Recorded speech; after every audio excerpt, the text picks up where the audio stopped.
Muy buenas tardes, gracias por estar presentes en la clase. Vamos a empezar la misma. Primero, como siempre, llamándoles a la lista para que puedan, por favor, decirme su asistencia.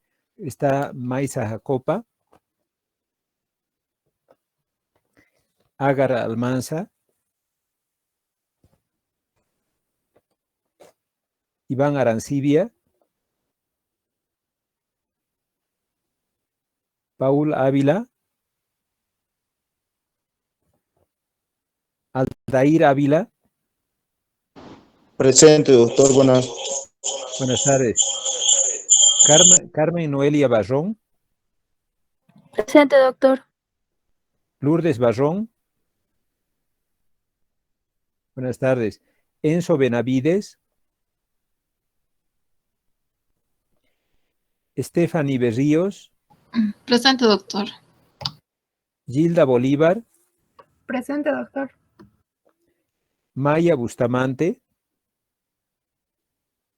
Claret Calderón,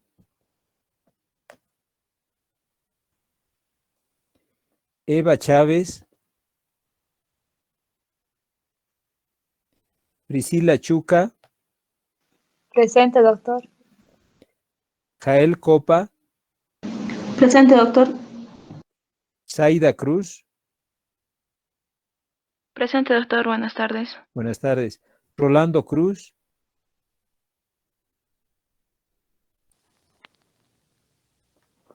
Mariela Cruz. Buenas tardes, doctor. Presente. Buenas tardes. Gino Diverno, Luis Fernando Donaire, Laura Encinas, Presente, doctor. Gabriel Escobar, Adriana España, Presente, doctor. Jimena Flores, Presente, doctor. Johnny Flores, Reina Flores, Noelia Flores. Presente, doctor. Buenas tardes. Buenas tardes. Raiza Guerrero, Diana Hinojosa, Presente, doctor. Cristian Guaita, Presente, doctor. Orlando Castro, Presente, doctor. Cristian Jesús. Presente, doctor. Buenas tardes. Buenas tardes. Ivanet Yanqui, Presente, doctor. Gabriela Machaca, Ana Beatriz Mogro, Soledad Mollo, Ever Ortiz, Presente, doctor. Araceli Otondo. Presente, doctor. Buenas tardes. Buenas tardes. Valeria Peñafiel, Buenas tardes, doctor. Presente. Pablo Manuel Quevedo. Presente, doctor. Buenas tardes. Buenas tardes. Janina Quispe,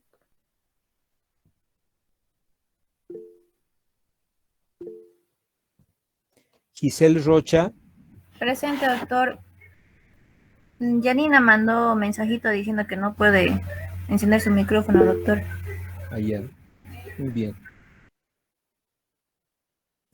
Está Giselle Rocha, ¿verdad? Sí, doctor, presente.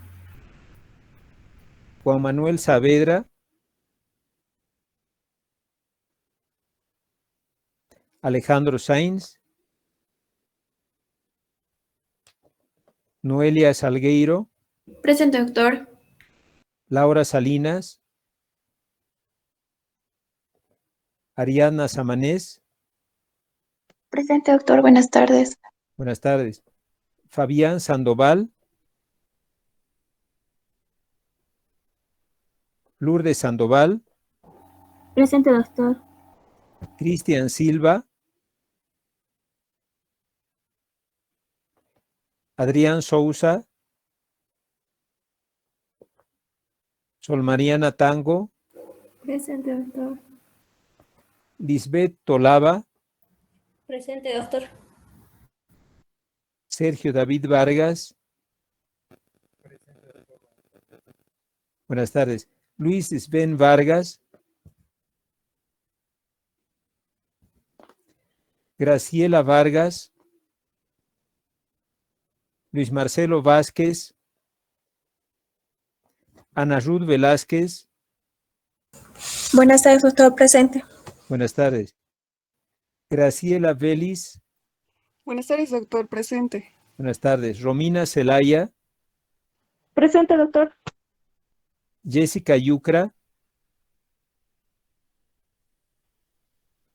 Bien, vamos a empezar entonces la clase compartiendo con ustedes primero la pantalla del tema que nos toca desarrollar. Recuerden que ya habíamos empezado con un corto intervalo el tema de desnutrición. Habíamos hablado los conceptos de la desnutrición y estábamos la fisiopatología de la misma y estábamos ahora tratando de clasificar la desnutrición en relación a distintos factores. Por ejemplo, habíamos visto que podemos clasificarla por la etiología en primaria y secundaria. Primaria, cuando se debe a una ingesta inadecuada o insuficiente de nutrientes, y secundaria a alguna enfermedad, a algún niño enfermo que, por supuesto, exprese una desnutrición secundaria. Ahí poníamos un ejemplo de este pequeño de 8 meses de vida que recibe leche materna, excelente, a libre demanda, como debe ser.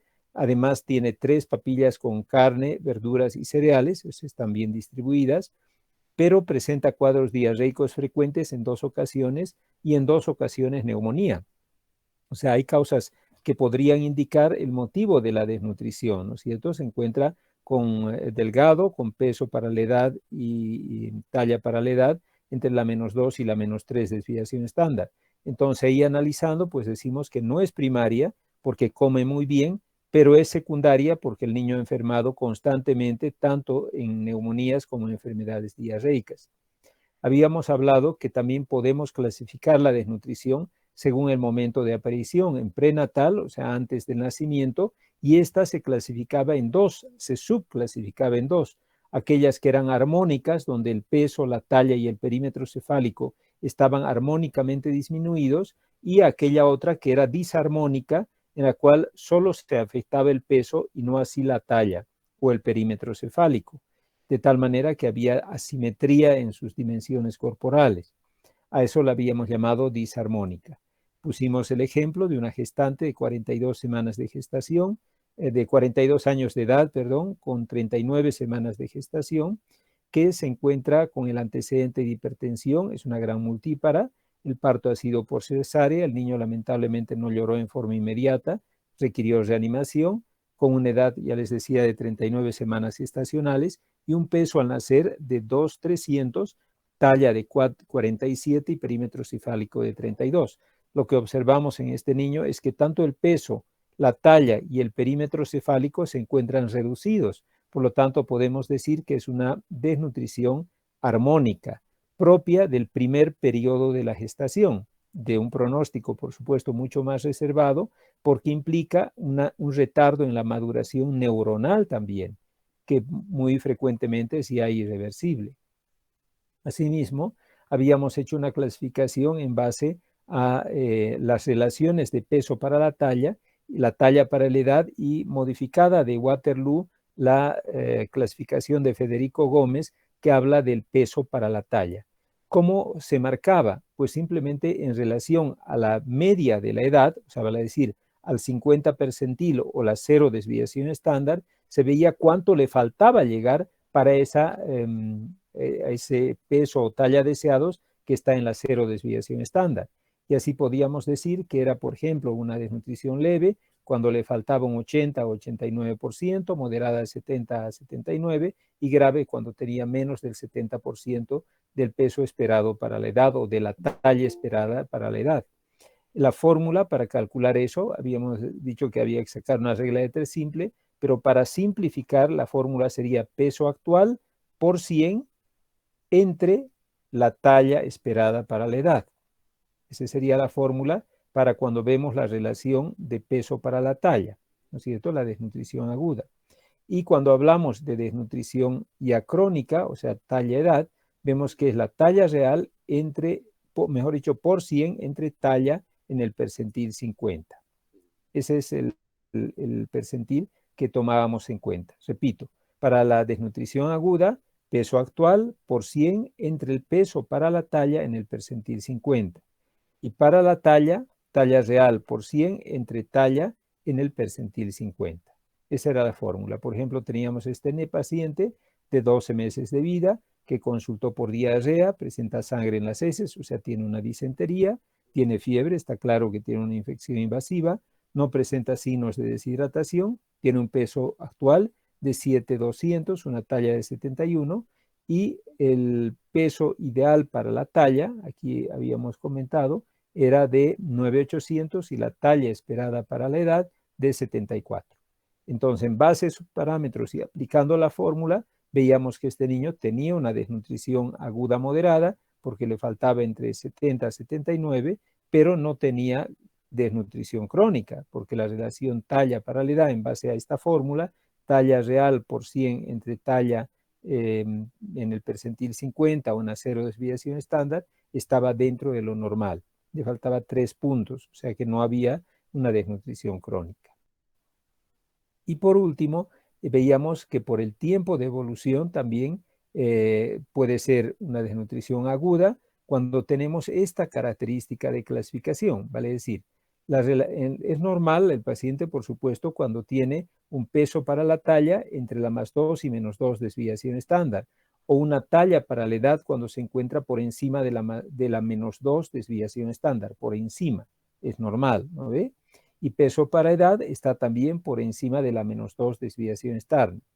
El desnutrido agudo es cuando el paciente tiene la relación peso para la talla baja, o sea, vale decir, por debajo de la -2 desviación estándar, y ahí hemos dicho que hay una subclasificación que sería una desnutrición aguda moderada cuando está entre la -2 y la -3, y desnutrición aguda grave cuando está por debajo de la -3. Ahora, la talla para la edad generalmente es normal, o sea, se encuentra por encima de la +2 desviación estándar, y el peso para la edad está también bajo en el desnutrido agudo, vale decir, está por debajo de la -2 desviación estándar. El desnutrido crónico, o también llamado talla baja, tiene un peso para la talla normal, porque habitualmente es armónico. Sin embargo, la talla para la edad está por debajo de la -2 desviación estándar y el peso para la edad también se encuentra por debajo de la -2 desviación estándar. Y el desnutrido agudo crónico, o sea que tiene ambos parámetros alterados, el peso para la talla está muy bajo, la talla para la edad también muy baja y el peso para la edad también muy baja. Esa era una característica también de clasificación. Habíamos puesto un ejemplo de Julián, por ejemplo, que tiene 20 meses de vida, o sea, vale decir 1 año y 8 meses, consulta por tos, fiebre, dificultad para respirar, cianosis, o sea, realmente tiene una enfermedad respiratoria muy significativa y está con un peso de 7,200 y una talla de 74 centímetros. Entonces decíamos cuál es su estado nutricional y sus diagnósticos nutricionales. Ahí, ¿qué conclusión podrían llegar? Por favor, verifiquen sus tablas mientras lo hacen. Recuerden que esto está en la presentación de evaluación del crecimiento y les repito, tiene 1 año y 8 meses, se encuentra con síntomas respiratorios preocupantes, puesto que tiene cianosis y dificultad para respirar, y tiene un peso de 7,200, una talla de 75, y nos pregunta cuál es su estado nutricional y sus diagnósticos. ¿Qué pueden decir? ¿Tendrá una desnutrición en base a esta tablita, una desnutrición aguda? ¿Qué dicen, chicos? ¿Tendrá una desnutrición aguda?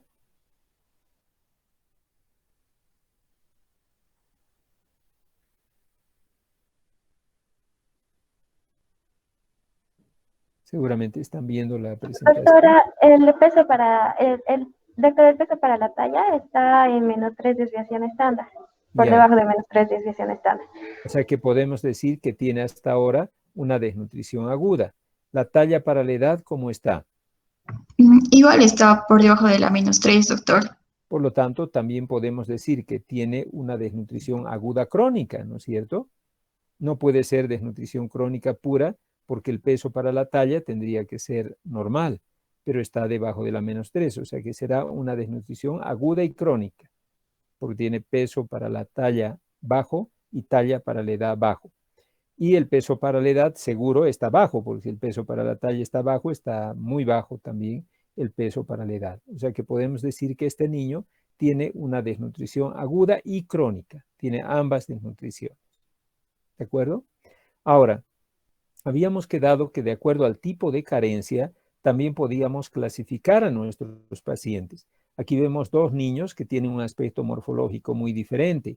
Uno de ellos parece muy gordito, ¿no es cierto? Y el otro parece muy flaquito, con relieves óseos prominentes. Pues ambos son distintos tipos de desnutrición. Este niño que vemos aquí, que es un poco más de más edad, observamos que está edematizado. Lo que vemos es un edema y con un gran abdomen, un abdomen muy globoso. Por lo tanto, entendemos que este tipo de desnutrido es aquel que tiene una pérdida fundamentalmente de proteínas. Pues este es un desnutrido proteico calórico, se llama. Mientras que el otro que está al lado, que está a piel y hueso, este es un desnutrido marasmático o calórico proteico. Aquí lo que más le está faltando no son las proteínas, sino las calorías totales. A este lo que más le está faltando son las proteínas. Seguramente también tiene un poquito más baja la caloría, pero sobre todo lo que le falta es proteína. En ese sentido, clasificamos por la clasificación en este paciente, por el tipo de carencia, en marasmo, cuasiorco o cuasiorco marasmo. Marasmo es cuando al niño le faltan calorías. Cuasiorco cuando sobre todo lo que le falta son proteínas. Y cuasiorco marasmo le faltan los dos. O sea, le falta tanto proteínas como calorías. La más frecuente, ¿dónde está? Depende de qué niño estamos hablando. O sea, vale decir, si es, por ejemplo, un niño pequeño, generalmente menor de 2 años, un lactante, generalmente tiene una desnutrición marasmática. Si es un niño preescolar o escolar, generalmente tiene una desnutrición debido al kwashiorkor, falta de proteínas. Y muy poco usual ver ambos tipos de desnutrición en el paciente. Ahora bien, el marasmo, ¿qué características tiene? Este paciente es un paciente, como vemos en la imagen, muy adelgazado. Vale decir, es un paciente con desnutrición crónica. ¿Qué quiere decir? Que ha requerido mucho tiempo para llegar a este estado de emaciación visible. Se ha tenido que pasar bastante tiempo para que esté tan delgado como vemos en esta imagen al pequeño, ¿no es cierto? Es por lo tanto una desnutrición crónica. Aquí lo que fundamentalmente le falta al niño son calorías totales. Puede tener también deficiencias de proteínas, seguro le falta también grasas, le falta también hidratos de carbono, pero el elemento fundamental es el sumatorio de las tres, la presencia de una deficiencia marcada de calorías. Este tipo de pacientes puede comenzar con infecciones muy frecuentes porque, como veremos luego, está comprometida su inmunidad y por lo tanto son niños que frecuentemente están enfermando. Que corresponden a un grupo etario de menos de 2 años. O sea, vale decir, se da básicamente este tipo de nutrición marasmática, que es el grado máximo de desnutrición en el niño menor a 2 añitos de edad. Se caracteriza por una pérdida de peso mucho tiempo, una facies volteriana, vale decir, una facies envejecida, con la pérdida de la bola de Bichat, ¿no es cierto? Los brazos y las piernitas están muy flaquitos, muy con relieves óseos prominentes y destaca la atrofia muscular y desde luego su recuperación, así como su enfermedad ha requerido mucho tiempo, su recuperación también requerirá mucho tiempo en nuestro paciente. ¿De acuerdo? Ese es el desnutrido marasmático. Aquí vemos, por ejemplo, unas gemelitas donde observamos que ambas están, por supuesto, desnutridas, una más que la otra. Una se ve más desnutrida, más delgada que la otra hermanita. Y en la imagen de al lado vemos un paciente también con kwashiorkor, donde los relieves óseos son muy prominentes y se hace muy notoria la base volteriana que les había comentado anteriormente. Este es el otro lado de la desnutrición, el paciente con desnutrición proteica. A esta se la conceptúa una desnutrición aguda, porque su instauración es muy rápida. O sea, en poco tiempo el paciente desarrolla esta forma o este tipo de desnutrición. Está causada fundamentalmente por la falta de proteínas. Son niños que han adquirido en forma más súbita muy poca cantidad de proteína y eso obviamente les ha llevado a una desnutrición. Esto se da muy comúnmente en niños mayores de 2 años, o sea, 3, 4, 5 años. Y desde luego en ellos destaca su deficiencia proteica en la dieta. Tiene una cara redonda, está edematizada su carita, está con un aspecto neurológico muy preocupante porque son niños muy deprimidos, están como preocupados todo el tiempo en lo que les pasa, llorando constantemente. El abdomen es otro de los elementos que más llama la atención en este tipo de desnutrición y esto se debe, usted verá una ascitis, sí puede desarrollar por supuesto una ascitis, pero sobre todo se debe a la gran hepatomegalia que presentan estos niños. Tiene deficiencias también en su crecimiento, son niños que no crecen, presenta hinchazón o edema de los pies, o sea, hay un edema muy positivo y los brazos se ven delgados. Su pelo pierde muy comúnmente el color, se llama acromotriquia. Son zonas del pelo pigmentadas y zonas despigmentadas, ¿no es cierto? Aparte de aquello, vemos que este tipo de pacientes, cuando se instala pronto el tratamiento, recuperan en forma rápida. Y desde luego se asocia mucho a alteraciones metabólicas en estos niños. Ahí vemos una tabla comparativa tanto del marasmo como del kwashiorkor. Fíjense, en el marasmo, sobre todo el signo más destacable es el retardo del crecimiento. Son niños, los marasmáticos, que no están creciendo lo suficiente. Son niños muy pequeños. La pérdida de peso es muy significativa. Observamos que este niño, en lugar de engordar, va adelgazando cada día más. Y aparte de eso, hay una atrofia muscular progresiva. Recuerden que esto obedece a que el niño primero está consumiendo su grasa de depósito, su glucógeno de depósito, y al último empieza a consumir la proteína. Por lo tanto, eso le lleva también a una reabsorción muscular, a una atrofia muscular. Los trastornos digestivos en este tipo de pacientes son frecuentes, más frecuentes que en los pacientes con kwashiorkor. En el kwashiorkor, en el retardo de crecimiento, generalmente no se da o es muy leve. La pérdida de peso no se da o es muy leve también. La atrofia muscular o no se da o es muy leve, a diferencia del marasmo, donde ambos los tres parámetros son muy significativos. En cuanto a trastornos digestivos, es más frecuente que presente problemas digestivos el paciente marasmático, es el que va a fallecer por una diarrea probablemente y por deshidratación. Las alteraciones del sistema nervioso central son más frecuentes en el paciente que presenta kwashiorkor, o sea, en el desnutrido proteico calórico. Es decir, es un niño muy deprimido y todo el tiempo está llorando. O sea, es más frecuente en ellos. La hipoproteinemia se da casi nula, muy poquito en el marasmático, pero sí muy significativa en el kwashiorkor. Los problemas de la piel, si bien ambos tienen problemas de la piel, pero casi son siempre dominantes del paciente con kwashiorkor, o sea, con desnutrición proteico-calórica. Y desde luego existe en estos pacientes un edema diferenciado totalmente del paciente marasmático que no presenta edema. Este tipo de pacientes pueden desarrollar un problema de esteatosis hepática. ¿Por qué creen que puede hacer? Recuerden que está hepatomegálico, pero ¿por qué podría llegar a ser una esteatosis? Si aquí lo que le falta es proteína. ¿Qué opinan? Quizás, doctor, pueda tener sobreinfecciones. Ya, eso le puede llevar a una sepsis o al fallecimiento. Pero ¿por qué la esteatosis? ¿Por qué puede hacer una esteatosis? La infección no le lleva a la esteatosis. ¿Qué podrá hacer? ¿Qué efecto tiene el acúmulo graso en el hígado?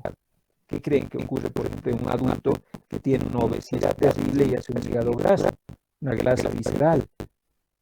¿A qué le va a llevar? A una diabetes. O sea, eso es esteatosis hepática, ¿no ve? O sea, una persona obesa que tiene muy poco control de su dieta, pues va a ser un hígado graso, se llena de grasas. O sea, vale decir, el cuerpo trata de acumular en el tejido celular subcutáneo la grasa, pero cuando ya no puede hacerlo, lo acumula en el hígado. Y el hígado se vuelve grasoso, se vuelve esteatóxico, que le lleva a la larga, ¿a qué? A una cirrosis hepática, a una cirrosis. Lo mismo es este tipo de paciente, hace una esteatosis hepática, o sea, el hígado, el kwashiorkor, se llena de grasa. ¿Por qué creen? Porque está ahorrando prácticamente los nutrientes porque está un poco desnutrido. Pero en realidad está usando sus nutrientes. El kwashiorkor utiliza los nutrientes, pero no tiene tanta deficiencia nutricional, ¿se acuerdan? Lo que tiene es una deficiencia proteica. Ahí busquen la causa. ¿Qué pasa si hay muy poca proteína?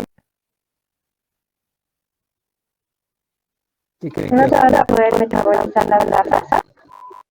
O sea, pero el proceso metabólico es enzimático y está a nivel hepático, o sea, más bien está metabolizando la grasa. Pero ¿por qué se acumula en el hígado?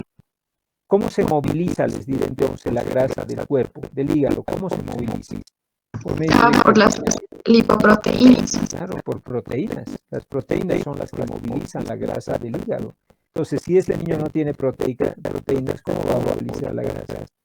No tiene opciones, no tiene cómo movilizarla, o sea, la deja ahí, la deja acumular en el hígado y no puede ya moverla. Y por lo tanto, le podría ser una buena fuente energética. No necesita mucha energía este niño, pero podría servirle. Sin embargo, no puede porque no tiene proteína. Entonces el hígado se vuelve graso. Esa es la característica y el motivo por el cual el paciente hace este hígado graso que está descrito ahí. Una nueva tabla sobre la diferencia entre marasmo y kwashiorkor, donde vemos que en el marasmo hay sobre todo falta de proteínas, o mejor dicho, falta de calorías, y en el kwashiorkor una falta de proteínas. El tejido adiposo está ausente en el marasmático, está piel y hueso, o sea, no es grasa en el marasmo, ¿no? Mientras que el otro está presente. El tejido graso tiene, lo que le está faltando, repito, es proteína, no está faltando grasa. Alteraciones del peso, por supuesto, son muy significativas en el paciente marasmático y en el niño con kwashiorkor no tiene mucha deficiencia de peso. El edema en el paciente marasmático o es muy escaso o no existe, en realidad casi no existe, pero en el paciente con kwashiorkor es constante. Todos los pacientes con kwashiorkor tienen edema. La hepatomegalia está ausente en el marasmo, no hay por qué haga una hepatomegalia, pero el kwashiorkor sí tiene hepatomegalia por el hígado graso, por el acúmulo de grasa en el hígado. La anemia está muy frecuente, muy constante en el kwashiorkor, pero también la tiene el paciente marasmático. Las proteínas plasmáticas están normales o muy poco disminuidas, aquí dicen normales en el paciente con marasmo, pero están muy bajas en el paciente con kwashiorkor. Y las enzimas séricas están deficientes en ambas, ¿no? Más en el paciente kwashiorkor que en el marasmático, pero el marasmático también tiene deficiencias enzimáticas. Aparte de eso, en el estado evolutivo renal, la urea, el paciente con marasmo es normal, está bien, pero en el paciente con kwashiorkor está disminuida. Y desde luego, con el tratamiento, la evolución es muy lenta en el marasmático y muy rápida, o sea, se recupera pronto en el paciente con kwashiorkor. La afectación es multiorgánica. Aquí les hablo del sistema linfático, ¿no es cierto? Donde hay obviamente una reducción del metabolismo linfático y del tejido linfático en conjunto. O sea, son niños que presentan atrofia en el sistema linfático, lo cual es muy preocupante, porque si está atrofiado su sistema linfático, ¿cómo estará su inmunidad? Muy deprimida, ¿no es cierto?, en este tipo de pacientes. O sea que eso destaca en ellos, muy poca inmunidad. Son frecuentes en ellos una tendencia, sobre todo en el marasmático, a la hipotermia, ¿no? No generan la suficiente cantidad de energía para generar calor. En el sistema digestivo, obviamente existen menor cantidad de lipoproteínas, sobre todo en el kwashiorkor, y en él marca la atención el hígado graso, que les decía, en el kwashiorkor. En el paciente con una desnutrición crónica, vale decir con el desnutrido marasmático, tiene una menor acidez gástrica, ¿no es cierto?, lo cual permite una mayor proliferación bacteriana en estos niños. Por lo tanto, las infecciones son bastante frecuentes. El intestino está prácticamente con un epitelio cuboideo general. Acuérdense que las células cuboideas normalmente están en la zona de la cripta de la vellosidad intestinal, en la zona basal de la vellosidad intestinal. Y en la zona apical, que es la zona absorbente de la velocidad, se encuentran las células columnares. Pues en este tipo de pacientes no hay prácticamente células columnares. O sea que eso implica que la capacidad de asimilación de los alimentos está muy reducida. Y desde luego, aparte de aquello, el paciente presenta una producción de enzimas pancreáticas biliares esenciales para la metabolización de los nutrientes muy baja, lo cual impide su metabolización. A nivel cardíaco, son pacientes que presentan la presión arterial disminuida, tienen un retorno venoso muy lento, por supuesto, una menor fuerza contráctil del corazón. Obviamente el corazón tiene muy poco tejido de reserva, la grasa se ha perdido si es un marasmático, y este paciente hace un menor inotropismo y también un menor cronotropismo cardíaco. Aparte de aquello, en el paciente también se pueden dar alteraciones neurológicas, sobre todo en el desnutrido marasmático, o sea, el desnutrido crónico. ¿Con qué me dirá usted? ¿Qué habrá? Una disminución de la arbolización dendrítica, o sea, vale decir, y mielinización también dendrítica, pero también el axón neuronal se encuentra atrofiado, ¿no es cierto?, con posición aberrante, lo cual obviamente le genera al niño una deficiencia en su maduración neurológica. Fíjense cuán afectado está especialmente el paciente con marasmo, donde vemos que hasta su perímetro cefálico está sin poder aumentar, ¿de acuerdo? Y otras alteraciones, sobre todo hematológicas y del sistema inmunitario, donde se observa una anemia permanente en estos niños con un recuento reticulocitario muy bajo, quiere decir que es una anemia por hipoplasia medular. Y aparte de aquello, tenemos una inmunidad específica al linfocito B y T dependiente muy baja, muy deprimida. Todo esto se da especialmente en el paciente desnutrido de tipo marasmático. Aquí tenemos un niño que me gustaría que lo puedan clasificar y diagnosticar. Es un paciente de 1 añito de edad, o sea, vale decir, tiene 12 meses. Está con un peso de 6 kilos 500 y una talla de 72 centímetros. El peso para la talla ideal es de 9,500 y la talla para la edad ideal es de 74. El niño se encuentra pálido, los ojos están hundidos, los relieves óseos son prominentes, está muy delgado, piel y hueso el pequeño, además de que está letárgico. Los pulsos periféricos son muy débiles y el flujo urinario casi ausente, o sea, orina muy poco. Tiene una temperatura rectal de 35 grados centígrados y una glicemia basal de 40 miligramos por decilitro. ¿Cuáles serán con nuestro paciente sus diagnósticos? Primero invitarles, porque tenemos los datos, a que hagan una clasificación de Waterloo. ¿Cuál será, según nosotros, según Waterloo, su clasificación? Aquí tienen el niño de la edad y está su peso actual, talla actual y peso ideal para la talla y la talla para la edad también ideal. Entonces, ¿cuál será la clasificación de Waterloo?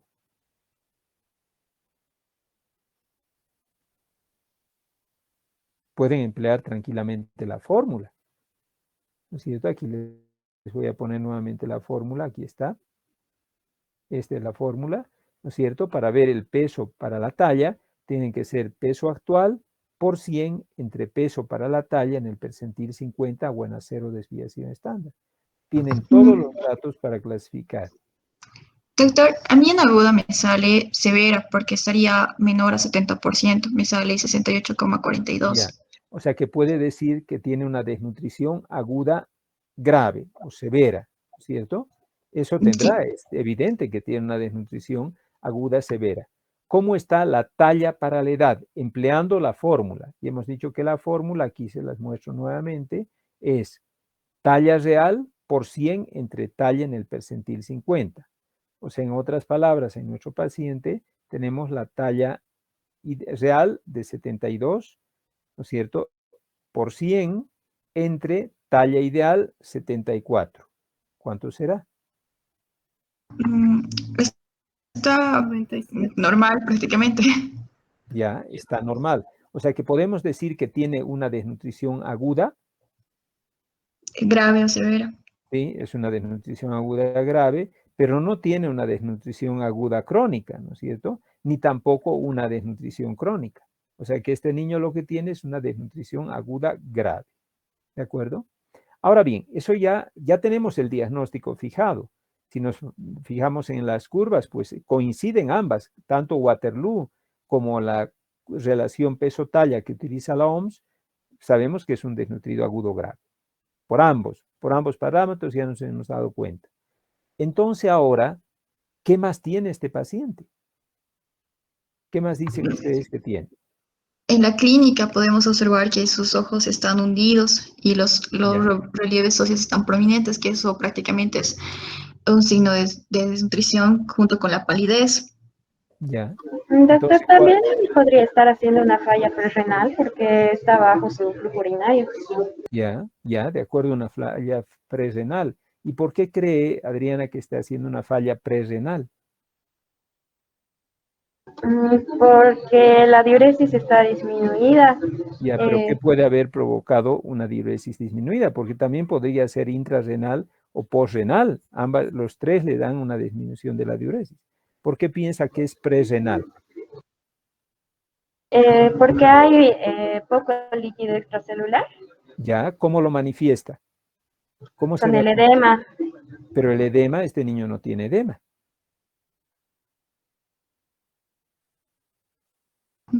Doctor, sería por la palidez.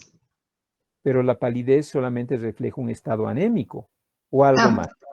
Sí, perdón, por el pulso débil, ¿Y qué quiere decir el pulso débil?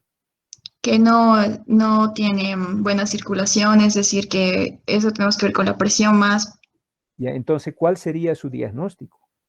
que está entrando en un shock hipovolémico. Ya, pues esa sería la idea. Fíjense, tiene ojos hundidos, un signo de falta de líquido, ¿no es cierto? Está con pulso filiforme, o sea, pulso débil. Usted le toca el pulso periférico, casi no lo nota, no percibe.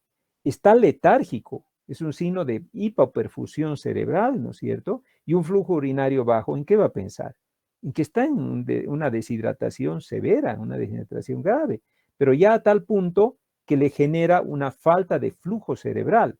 Por lo tanto, ahí lo comprometido es el líquido intravascular. Por lo tanto, podré decir que este paciente está en shock.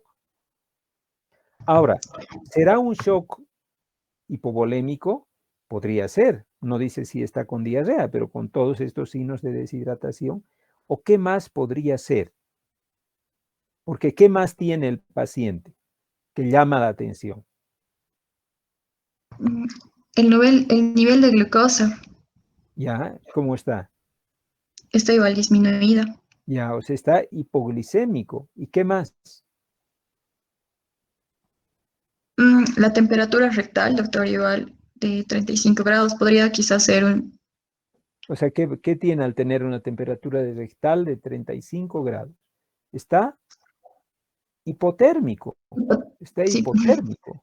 Por lo tanto, está pues muy comprometido el paciente, ¿no es cierto? ¿En qué pensaríamos con todos? Un desnutrido grave, marasmático, súper delgado, con shock.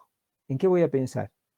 Con signos de deshidratación significativa. ¿En qué pensaríamos? Hipotérmico. ¿En qué? ¿Qué podría tener? Un estado de shock séptico. séptico. Puede estar séptico el paciente, debe estar infectadísimo. Es un desnutrido, chicos. O sea, han visto cómo está la inmunidad del desnutrido. O sea, que lo más probable es que esté con un estado de shock séptico. Y en ese sentido, ¿cuál sería nuestra conducta? A ver, los que ya han hecho la práctica de pediatría, ¿qué harían ustedes con una desnutrición aguda grave en un paciente comprometido con un problema, o sea, complicada, tiene un problema hasta aparentemente infeccioso? ¿Qué harían con este paciente? Tenemos que derivarlo. ¿Y qué va, ya, de acuerdo? ¿Y qué hace para derivar? A ver, ¿qué haríamos? Doctor, se Dígame, tiene dígame. se tiene que tratar la hipotermia, la hipoglucemia, ¿Ya? vía aérea permeable. ¿Cómo trata la hipotermia, Adriana? Se tiene que mantener al niño abrigado ¿Ya? o ¿Qué procura con el abrigo usted? ¿Qué está procurando hacer con el abrigo? evitar que el niño se enfríe. ¿Pero cómo? ¿Cómo va a evitar? ¿Acaso el niño puede generar calor o por qué? ¿Cómo le evita abrigándolo que se enfríe? Adriana, ¿cómo evita? A ver, ahí también la veo a Stephanie Nicole. Ayúdele a Adriana, ¿qué podría hacer? Tal vez, Stephanie. Sí, dígame, adelante. tal vez igual se podría dar calor con la madre. Ya, pero el abrigo, ¿para qué le digo? O sea, no dejemos un tema pendiente. ¿Para qué el abrigo? Lleguen a una conclusión, chicos. ¿Cómo? Eh, doctor, eh, ¿Ya? es para disminuir lo que es prácticamente la corriente que está, bueno, todo lo que está ocasionando mediante los termorreguladores desde el hipotálamo. Entonces necesitamos que otra vez sus vasos se vasodilaten, porque está, Pero ¿cómo? ¿Cómo hace abrigando eso? ya, lo ¿Cómo que es hace abrigando? Recuerden, lo que chicos. es, O sea, sí, lo que es. Pérdida de calor para evitar la pérdida de calor por convección. Ya, eso es un elemento importantísimo. Sol Mariana está en la razón. O sea, vale decir, al abrigar al paciente, está evitando la pérdida de calor por convección. Recuerden que convección son corrientes de aire que al contacto con nuestra piel nos hace perder calor. Cuando ustedes están en la noche y se han abrigado bien, ¿no ve? Y está su cara abierta, ¿cómo está su cara helada? Tienen que taparse hasta la cara con el frío que está haciendo.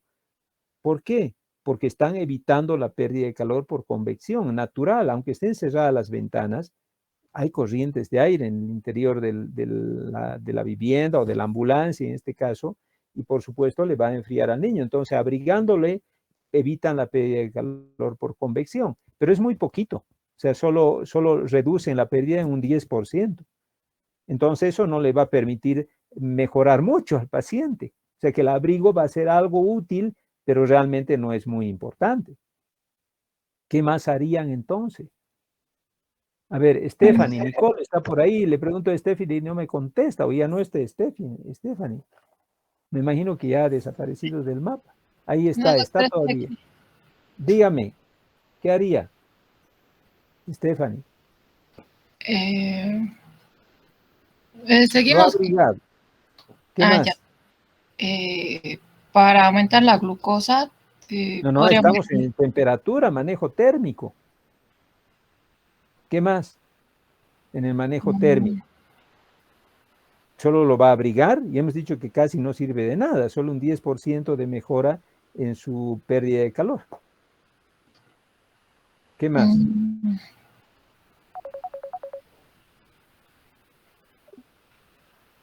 No sé.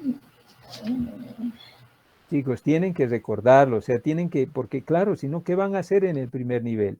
Lo que debemos hacer primero es evitar la pérdida de calor por radiación. Eso sí representa el 50% de la pérdida de calor. ¿Eso qué significa? Que lo voy a alejar de ventanas, puertas o el exterior, porque de esa manera, por radiación, el paciente no va a transferir calor a un objeto frío cercano. O sea, trato que todo el entorno del niño esté más calientito. Voy a evitar pérdida de calor por conducción. ¿Cómo? No poniéndole al lado o en contacto con una superficie fría. Seguramente le pondré en contacto piel a piel con su madre para que por transferencia de conducción sea la madre la que le done calor al niño y no el niño le done calor a la madre, porque la madre está caliente. Entonces, claro, se va a calentar el niño también. O sea, fíjense, todos esos mecanismos utilizamos para referir a un paciente que se encuentra en un estado de hipotermia.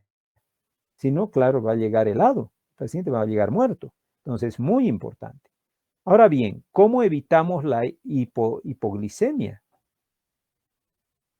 Ariadna Sabanés, ¿cómo hace para evitar la hipoglicemia? Doctor, podemos, bueno, si el niño está internado, No, le está tendríamos refiriendo usted, no estamos en el tercer nivel de atención. que, Está refiriendo usted a un paciente. ¿Cómo hace? Ahorita vamos a llegar al tercer nivel, pero ¿cómo hace para evitar la hipoglicemia? tendríamos que darle alimentos con alto contenido de azúcar. Ya a este paciente le va a dar alimentos. Bueno, podría ser ya que está desnutrido. Sí, Pero ¿cómo podríamos está su darle. estado neurológico, Ariadna, em, del paciente? Está letárgico. ¿Y cómo le va a dar a un paciente letárgico? Está en coma. ¿Cómo le va a dar alimentos en coma? Por vía, por vía endovenosa. Ya, o sea, coloca un suero. Esa es la conducta. Le pondrá un suero Sí, al paciente para un suero tratar de corregir. glucosilado. Claro, puede colocarle un suero glucosado, ¿no es cierto? Le está dando glucosa que puede permitir normalizar su glicemia. Pero solo le pone un suerito glucosado, porque ¿qué más tiene este niño? Está también deshidratado, entonces se le puede Entonces, administrar un Ringer. un Ringer, pero el Ringer no tiene glucosa. Un suero Lógica, fisiológico. pero el fisiológico tampoco tiene glucosa. Entonces Eh, utiliza un Ringer un suero más, glucosalino. claro, utiliza un suero glucosalino, o sea, mezcla sueros, tanto glucosado con Ringer, porque claro, le interesa subir rápidamente la volemia, pero muy rápidamente. ¿Cuánto normalmente tratan ustedes un shock hipovolémico? A ver, Valeria, ¿cuánto trata? Usted ha hecho la práctica. ¿Cuánto da de suero a un paciente en shock hipovolémico? A chorro. ¿Cuánto de Ringer? ¿Cuánto de Ringer? ¿Qué cantidad? Damos a chorro, calculamos más o menos entre 1000, o sea, sería toda la bolsa. No, acuérdese, Valeria, recuerde, O sea, ¿cuánto? la primera hora damos 50 ml por kilogramo. Ese es el cálculo, 50 ml por kilo. En el paciente este desnutrido no se puede hacer eso, porque usted estaría reponiendo demasiado rápido la volemia en un desnutrido. Imagínese cómo va a responder a esa poscarga el corazón. ¿Cómo cree que va a responder? Con paro. Va a ser un paro, o sea, va a recibir semejante volumen y va a ser un paro. No va a poder, va a decir, ¿qué es esto? ¿Cómo venzo? Y se va a deteriorar. Entonces se dan pocos volúmenes. Se da en realidad a 15 ml por kilo de una solución mezclada de Ringer, lactato por el estado de desequilibrio ácido-base, más suero glucosado, pero a 15 ml por kilo. O sea, el manejo de un desnutrido es muy cuidadoso en la referencia. ¿Le daremos antibioterapia? Sí, porque lo más probable es que esté haciendo un shock séptico. Bueno, ¿Ya? esta. ¿Y qué le vamos a dar? ¿Qué le vamos a dar a este paciente? A ver, voy a preguntar a Eh, Lisbeth Tolava, está por ahí. Lisbeth Tolava, ¿dónde está? Lisbeth, yo aquí veo que está Lisbeth. ¿Qué le daría?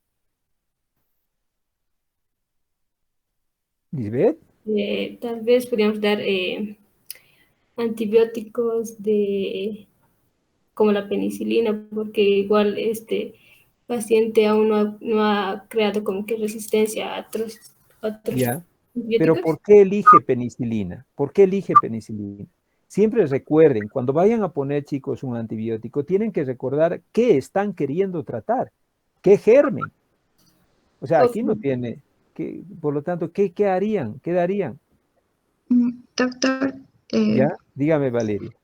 se da generalmente ceftriaxona, Ya, porque tiene que dar ceftriaxona, Valeria, tiene que dar ceftriaxona, porque es una cefalosporina de tercera generación, de amplio espectro.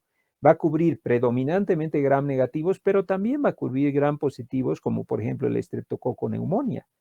Entonces le va a ser de utilidad en infecciones severas. Por eso es que además se refiere con antibioterapia.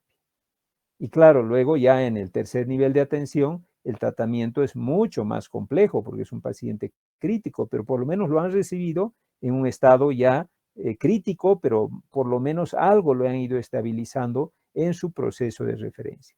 O sea, como médicos generales debemos saber cómo referir a nuestros pacientes, siempre analizando los casos clínicos que son lo importante. O sea, no es solo cumplir la norma, esto le doy, esto, no, no, no. Tengo que analizar individualmente a cada paciente. ¿De acuerdo? Bien, chicos, Sí, doctor. muy bien, espero que les haya servido la clase, que hayan reflexionado y analizado, ¿no?, sus casos clínicos. Nos vamos a, ya lamentablemente el tiempo se nos ha acabado, pero ya nos vamos a volver a ver dentro de poco, el día lunes, con el manejo en el tercer nivel de atención de un desnutrido agudo grave. Doctor, Dígame. eso le quería preguntar. Recuerda que en prácticas estamos analizando cómo pasar los antibióticos. Es decir, que por ejemplo, si está con ceftriaxona y por decir hemos descubierto que es resistente y queremos pasar al imipenem o a la vancomicina, entonces tendríamos que esperar el tiempo de la ceftriaxona, por decir si estamos dando cada 8 horas o estamos dando a pulsos. Ya, en realidad, miren, uno se da cuenta de resistencia por dos formas. La más habitual, porque no hay respuesta terapéutica. O sea, usted trata 48 horas, que es el tiempo en que debería haber alguna respuesta laboratorial o clínica, y dice, no, no, no, este no responde. Generalmente la respuesta laboratorial es más rápida que la respuesta clínica. ¿A qué se refiere, me dirá usted? Un reactante de fase aguda por infección reduce más rápidamente que lo que hace clínicamente el paciente. Ejemplo, proteína C reactiva, ¿no es cierto? Usted empieza su antibioterapia con la ceftriaxona con un valor de 4.8 miligramos por decilitro y pasan 48 horas y tiene 8.9 miligramos por decilitro. Es un fracaso total terapéutico, esto es un desastre, es una resistencia total, y lo que hago es cambiar el esquema. Ahí voy a usar seguramente un carbapenem o imipenem y le agregaré vancomicina, porque es un fracaso total. Esto no ha servido, es un germen multiresistente y hay que intentar este otro antibioterapia, ¿no? Ese es el criterio fundamental. El otro método es esperar el cultivo, pero recuerden que los cultivos aparecen recién a partir si es hemocultivo, a los 7 días. O sea, no, pues hasta que salga, ya mi paciente se ha muerto. Entonces, generalmente esperamos 48 horas para hacer nuestro cambio terapéutico. Está bien, doctor, gracias. Entonces, ¿seguiríamos el esquema de las horas? Sí, seguía uno con horas y viendo cómo está. Ahora, si ustedes ven que a las 48 horas el paciente está con un laboratorio mejor, su PCR ha bajado, aunque el niño todavía esté delicado, quiere decir que está funcionando y ya mantenemos el tratamiento. Está bien, doctor. Muchas gracias. Muy bien. De nada, pues. Que les vaya muy bien. Ha sido un gusto tenerlos en la clase. Espero que les haya aprovechado y nos volvemos a ver el día lunes. Buen fin de semana. Hasta luego, doctor. Gracias. Hasta luego, doctor. Hasta luego, doctor. Hasta luego.